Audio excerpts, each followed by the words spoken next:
convincingly and volumetrically up to date. The next, please.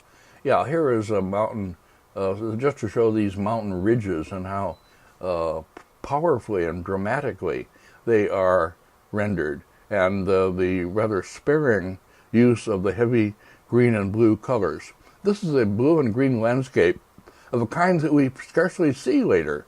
The typical paintings attributed to Zhao Baoju are usually just with flat applications of blue and heavy blue and green color. These are decorative paintings, and they exist by the thousands. I didn't say earlier that pictures attributed to Zhao Baoju are just endless, because painters of later times who did pictures of this decorative kind liked to write his name on them. His or his style name was Chen Li, 1,000 li, 1,000 miles. And I actually bought one of them when I was an officer in Seoul, Korea, in the occupation in the 1940s. And it was one of 3 album paintings that started my career as a Chinese painting specialist even. That's another story. At any rate, there are millions of them, but they're nothing at all like this. This is the real thing. This is what Zhao Baoju might have painted. A major landscape master working in the academy, working in the 12th century, and using the blue-green style in a completely different way than we thought. Here's another slide of just showing how a large mass can be treated as a whole that's face toward us, receding sides, something like texture strokes, but not much. Very, very sparsely used. And okay, here we go. Now again, yes, here is a detail of another cluster of buildings up in the mountains, and a man entering a gate. It's a walled city, or no, village, or whatever. Maybe it's just a single cluster of family dwellings. I don't know what it's meant to be. Somebody else can do that kind of study of this painting, and it would be very interesting indeed. And then another road goes from this up to the upper right here and through a gate that you see. Next, please. Here's a quite wonderful slide of a passage in the mountains where a covered walkway is built along the cliff to allow visitors to come to the cluster of buildings in the upper left. It goes through a covered bridge over a ravine with a waterfall. Quite dramatic and wonderful. And then further over here on the left, we see a figure who has made his way through this walkway and is now climbing the steps to get to this villa. It's as though, that is, people have villas and retirement homes, whatever, up in the hills, and other people can go there to visit them or whatever. Okay, next. Here's a detail showing again the green color and a path built along the cliff, and a figure. As in other paintings, the heavy pigment on the figures has largely come off, and this exists only as a kind of white image now. Now, going down below, I'm getting near the end. I really love this scroll, and I want to show some of the best places in it. Here's a passage where a man, seen a little bit to the right of the middle, is making his way along the path. He's come over the bridge, and he's coming into the foreground in a bamboo grove, and a stream that flows from the middle distance into the foreground, and bamboo diminishing in size. You go back a little bit of snow on the trees further on, blossoming trees. It is, as I say, early spring. And finally here, last slide. I like this one. Here particularly, you can see the seasonal indications.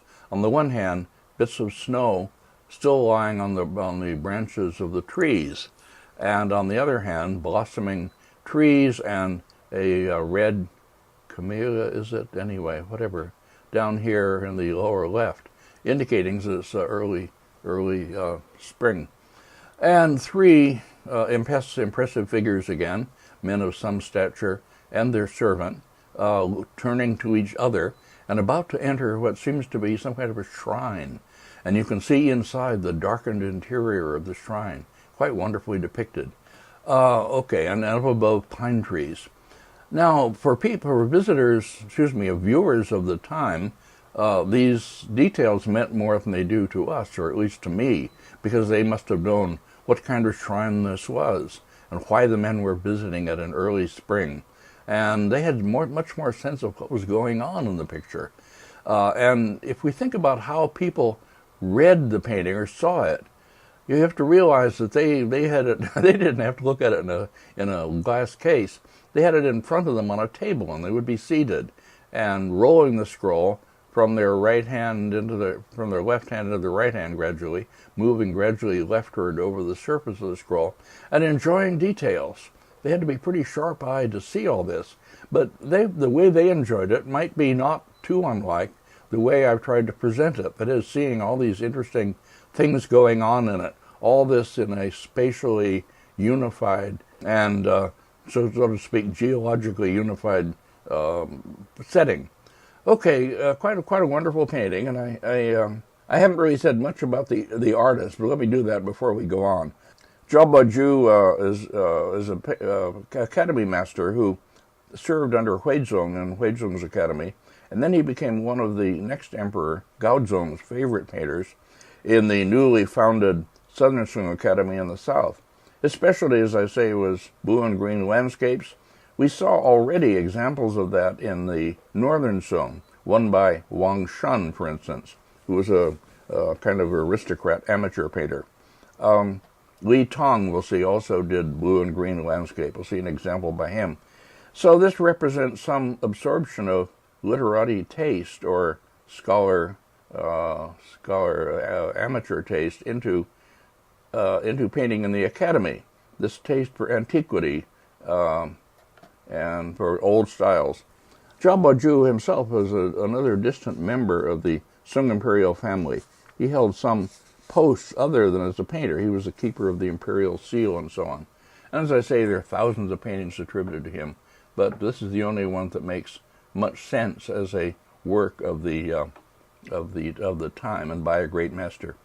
I don't know of any other paintings attributed to Zhao Baoju that have any chance to be genuine, but there is a fine scroll in the Palace Museum in Beijing that's attributed to his younger brother, Zhao Baosu. He held an official position as defense commissioner. He wasn't, that is, a proper academy artist, but was a person of some higher rank who painted. Like his brother, he specialized in landscapes in the blue and green manner that evoked the Tang. The scroll is unsigned. It's ascribed to Zhao Baosu in a colophon by Zhao Mengfu of the early Yuan period.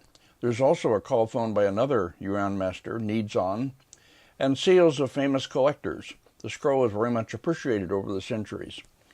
The opening passage, seen here, presents an arresting image of the sun rising over the sea, with two cranes seen flying over the water, and a rocky shore with pine trees growing on it. I haven't read anything that suggests a specific subject for the painting, but it's obviously an auspicious subject, and I strongly suspect that it's an illustration to the poem from the Book of Odes titled Tian Bao Jiu Ru, Heaven Protects the Nine Likenesses, a poem wishing blessings on the recipient, or the person to whom the poem is addressed. Next images, please. We'll see in a later lecture this painting by Ma Hezhi, a slightly later artist who also worked in the imperial court, and whose major works are illustrations to the Book of Odes, with the text written out by the emperor under whom he served. This is the Tian Bao Jiu Ru ode, and his illustration for it. The first stanza of the ode reads this way. Heaven protects and establishes thee, so that in everything thou dost prosper, like the high hills and the mountain masses, like the topmost ridges and the greatest bulks, that, as the stream ever coming on, such is thine increase. The second stanza of the poem reads, like the moon advancing to the full, like the sun ascending the heavens, like the age of the southern hills, never waning, never falling, like the luxuriance of the fir and the cypress, may such be thy succeeding line. They're wishing blessings, that is, of many sons and grandsons and so on, a whole lineage of prosperous people following the person to whom the poem is addressed. Well, this is one of many paintings I could show illustrating this ode. The Tianbao Zhou theme becomes a favorite one for artists of the Ming-Qing period doing auspicious pictures for presentation on birthdays, whatever. You can see one by the late Ming artist Wang Zhenzhong, for instance, in Seren, Volume 6, Plate 299. Now, when we return to the scroll ascribed to Zhao Su, next please, we see the sun ascending the heavens, the coniferous trees, maybe fir and cypress, and the beginning of distant peaks that could be intended to represent the southern hills. I'm not absolutely sure of this interpretation, but it seems likely. I would have to check it against the colophones, which probably mention the subject. I don't have easy access to them. Next. Further on in the scroll, the mountains continue in the distance. The rich green of the trees turns into large areas of green foliage or bushes. The shoreline below is seen hollowed out by the action of the waves, and a road appears above, here in the upper right, leading down into the trees toward the temple buildings, of which the roofs are seen over the trees. The hollowing of the shore culminates in a cave, and more temple roofs appear in the upper left, now surrounded by clouds. They are probably the roofs of a Taoist temple in this context. Everything in the picture is richly mysterious. White birds, cranes or egrets, are seen flying over the trees, with a flight of them to the right of the cave. A rocky bluff in the upper left continues beyond the upper limit of the scroll. The otherworldly effect of all this makes viewing the scroll a strange and moving experience. Whether or not it's by Zhao Su, it belongs to the kind of poetic painting being practiced by aristocratic semi-amateurs in his time. The next, please, the last.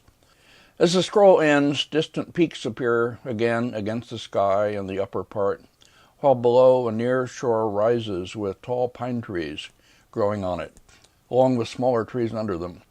Many birds are seen in flight, and a bridge crosses the river, leading into the clouds and presumably toward the temples.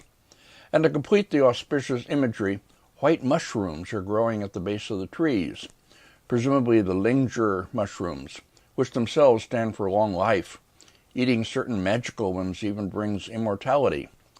So this is a painting crowded with auspicious wishes to some fortunate person who is the recipient, perhaps on one of his more important birthdays. Fortunately for us, paintings survive after performing their original functions, and we can enjoy this mysterious, entrancing work. Now we go on then to look at the work of another great master, very different, named Tang. Tang is the next major master of landscape in the Song dynasty. The Imperial Painting Academy continued to flourish under Gaozong, as I say, and some of the same artists who had followed him and followed the court down to Hangzhou were still active down there, and others joined the academy there and carried on the tradition, and generally carrying on the taste and the styles of the Huizhong Academy.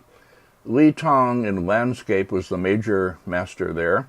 His student Xiao Zhao, whom I'm leaving out, but several paintings attributed to him that are important, and others, a painter named Lian Zhong I'll talk about next time, and we're talking about bird and flower painting.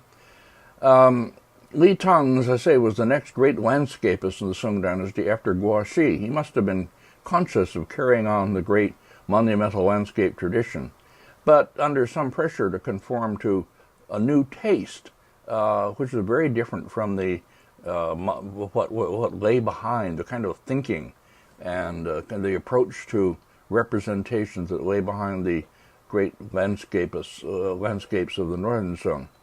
The idea of more poetic painting, or painting that was somehow embodied a feeling of the artist, or anyway, a poetic feeling. Okay, Tang was born in the 1050s. He died after 1135. We don't know his exact dates. And the major painting by him, which we have, very probably by him, is this one now on the screen, Whispering Pines in the Mountains. It's signed and dated 11